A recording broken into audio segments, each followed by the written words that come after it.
बीडमध्ये मानवतेला काळिमा फासणारी एक धक्कादायक घटना समोर.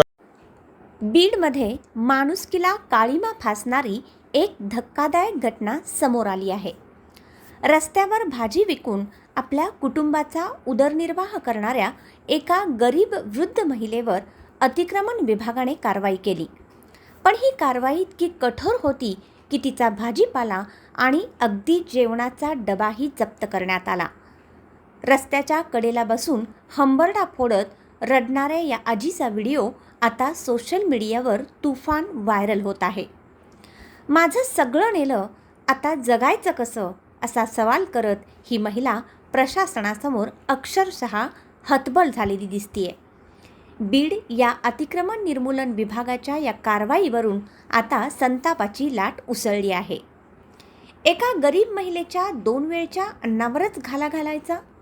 विकासाच्या नावाखाली गरिबांवरच अन्याय केला जातोय का?